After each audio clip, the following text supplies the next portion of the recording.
Hello friends, இன்றைக்கி வந்து நம்ம காராமணி இருக்கலாம் நம்ம தோட்டத்துக்கு வந்திருக்கோம். ஆல்ரெடி நம்ம முன்னாடியே ஒரு வீட்டில் சொல்லியிருக்கோம். வந்து ஒரு 1500 ரூபாய்க்கு இறச்சாச்சு, ப்ளஸ் மருந்தும் வாங்கி தெளிச்சாச்சு. எவ்வளோ காய் வந்திருக்கு பாருங்கள்.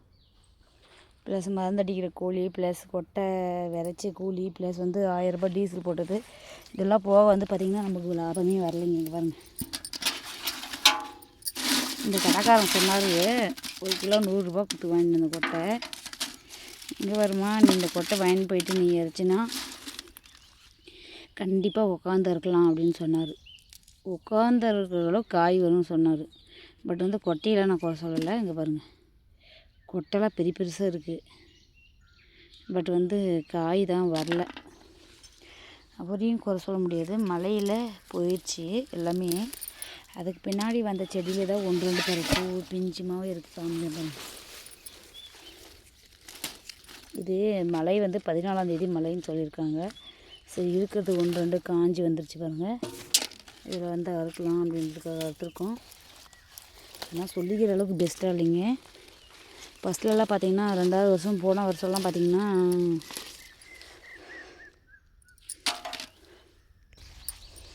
விளைச்சல் வந்து அமோகமாக இருந்துச்சுன்னா கண்டிப்பாக விவசாயிகள் வந்து பெருமகிழ்ச்சி அடைஞ்சு நம்ம திரும்பவும் விவசாயம் பண்ணலான்ற எண்ணம் வரும். பட் இந்த மாதிரி மழைக்கும் வெயிலுக்கும் புயலுக்கும் இப்படி போயிடுச்சுன்னா எப்படிங்க விவசாயம் பண்ணுவாங்க பாவம்? சொல்லுங்கள் பார்க்கலாம். இனிமேல் தான் பாவம் தாங்க. நான் ஃபஸ்ட் டைம் போட்டு அடி வாங்கிட்டேன். நெக்ஸ்ட் டைம் போடுவேனான்றது எனக்கே டவுட்டு தாங்க. கண்டிப்பாக போட மாட்டேன்ற ஒரு இது இருக்குது. பார்க்கலாம். கொட்டை பாருங்கள், ஒன்று நல்லாயிருக்கு, ஒன்று பிளாக்காக இருக்குது. இது வந்து எவ்வளோ ரேட்டுக்கு எடுத்துக்கிறாங்கன்னு பார்த்தீங்கன்னா கிலோ வந்து 50 ரூபாய்க்கு எடுத்துக்கிறாங்களாங்க. கருப்பாகிறது மலைக்கு வந்து போனதெல்லாம் 50 ரூபாங்க. நல்லா ஃப்ரெஷ்ஷாக ஒயிட்டாக இருக்கிற காயெல்லாம் வந்து பார்த்திங்கன்னா 100 ரூபா வாங்க, இல்லை 90 ரூபா போகுது அப்படின்னு சொல்லியிருக்காங்க. பட் நாமளும் ஒன்றும் தெரியல. அதிகமாக விளைஞ்சிருந்தால் நம்ம வந்து போட்டிருக்கலாம். கொஞ்சமாக விளைஞ்சதுனால கொஞ்சம் டவுட்டில் தான் இருக்குது. வீட்டுக்காக தான் யூஸ் பண்ண போகிறோம். இந்த அணில் தின்னு போட்டுக்குது பாருங்க. வந்ததே 1 காய் 2 காய், அதையும் அணில் சாப்பிட்டாச்சா பாருங்க. வெறும் சக்கையோடு தொங்குது.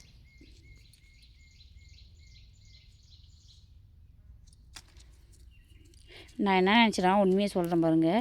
1500 ரூபாய்க்கு கொட்டை விரைச்சி கிட்டத்தட்ட பொங்கல் செலவுக்கு ட்ரெஸ்ஸுக்கு இதுக்கெல்லாம் பார்த்திங்கன்னா ஒரு 10,000 ரூபாய் வருங்க செலவு போய் அப்படின்னு நினச்சி தான் விரைச்சேன்.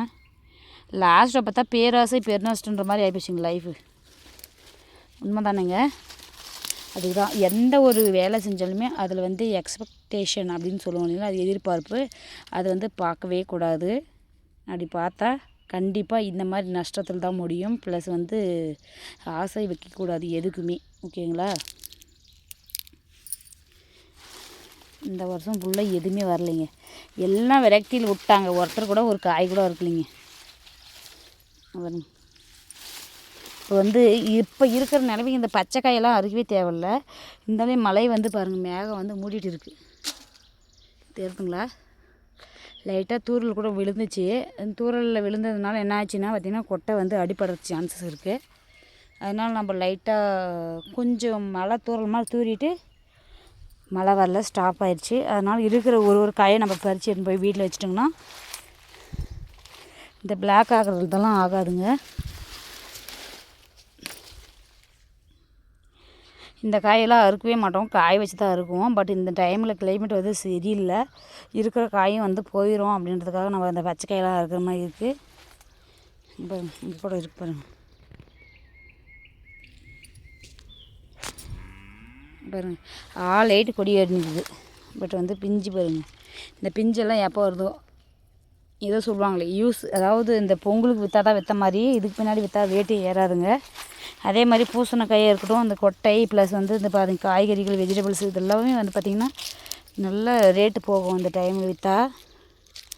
ஆனால் விற்கிற அளவுக்கு வரலையே, என்ன பண்ணுறது? விவசாயிகள் வேதனை வந்து ரொம்ப வேதனை இருக்காங்க. அங்கே பாருங்கள், இந்த பக்கம் மேலே கூட போட்டிருக்காங்க. ஆல்ரெடி முன்னாடி ஒரு வீடியோ பார்த்து தெரிஞ்சுங்க. அந்த பக்கமும் போட்டிருக்காங்க. எல்லாம் அப்படியே இருக்குங்க, யாருமே அறுக்கலை. அதான் மலையில் போயிட்டு 1-2 தான் வச்சுருக்கு. அந்த 1-2க்காக ஆள் வச்சு அறுத்தா ஆளுக்கு வந்து நிறைய காசு தரணும். அதனால வந்து அறுக்காது இருக்காங்க எல்லாமே. மொத்தம் நிலத்து பக்கமே வரலன்னா பார்த்துக்கோங்க. நானே நிலத்து பக்கம் போகக்கூடாதுன்னு பார்த்தேன். சரி இருந்தாலே மழை வர மாதிரி இருக்கே 1-2 இருக்கும் அப்படின்றதுக்காக தான் வந்திருக்கோம்.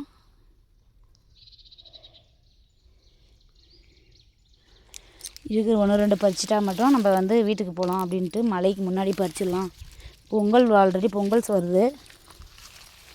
நம்ம சேனலில் வந்து நான் உங்களுக்கு முக்கியமான விஷயம் சொல்கிறதுக்காக தான் கால் பண்ணியிருந்தேன். வீடியோ போட்டிருக்கேன். என்ன எதுக்குன்னு பார்த்தீங்கன்னா,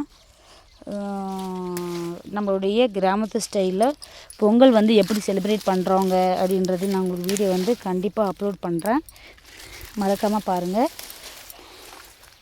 இந்த மாட்டு பொங்கல் ப்ளஸ் வந்து சூரிய பொங்கல் இதெல்லாம் வைக்கும் இல்லையா கிராமத்து பக்கம், அந்த மாதிரி ஒரு வீடியோக்கு 2 வீடியோ வந்து நான் அப்லோட் பண்ணலான்னு இருக்கேன். அதுக்கு உங்களுடைய சப்போர்ட் வந்து ரொம்ப தேவை. ஓகே ஃப்ரெண்ட்ஸ், மீண்டும் நாளை சூப்பரான வீடியோட உங்களை சந்திக்கும் வரை உங்களிடமிருந்து விடைபெறுவது உங்கள் ஐஸ்வர்யா. பாய்.